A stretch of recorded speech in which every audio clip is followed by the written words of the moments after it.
Let me share with you 5 characteristics that you should be looking for in your husband according to the Word of God. Many of us have heard about Boaz and Ruth, and we're in awe. Like, this is our Cinderella love story. But have you really examined the characteristics of Boaz and what made him a valuable man? No?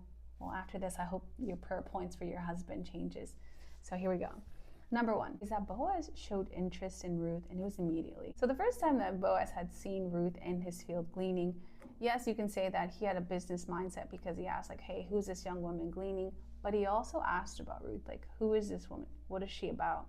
And then you'll see right after him asking his servant about Ruth, he goes up to Ruth and he's like, hey, you don't have to glean anywhere else. You can stay here. I've commanded my men not to touch you.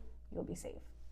He showed interest, and it was not discreet. He was open, actually open and vocal. And so that's one characteristic about Boaz that I enjoy. So I don't know about you, but I love a bold man. I love a man who can tell me that he's interested and just be so classy and smooth with it. Number 2 is that Boaz provided assistance for Ruth. I'm not saying that he went out here and was like, I'm going to buy you all the car, I'm going to buy you a new car, I'm going to buy you a purse, I'm going to get a vacation, I'm going to pay for your rent. No, he actually said, I'm going to actually open up a door of opportunity for you.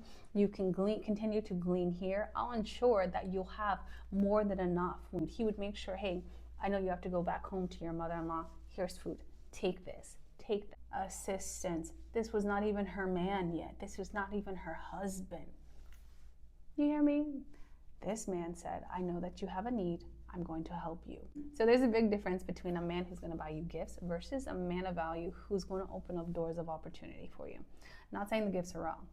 Okay, I'm not saying that. But next, number 3 is that he is going to do everything that he can to protect your reputation.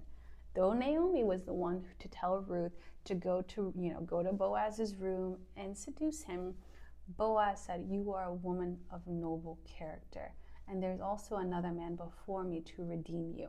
So he said, sleep for the night. Tomorrow morning you'll depart. But as she was departing, he wanted to ensure that no one had seen her leaving his room because he cared about how she was perceived. Boaz understood, if you are seen leaving this room, it will be tainted. That man cared about her reputation. Does your man, or the man you like, care about your reputation and how you're perceived?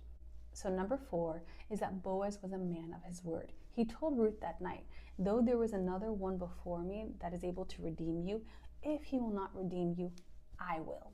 And we see that he was a man of his word. Even Naomi tells Ruth, like, don't worry, he's a man of speed. If he said he's going to do it, he's going to do it quickly.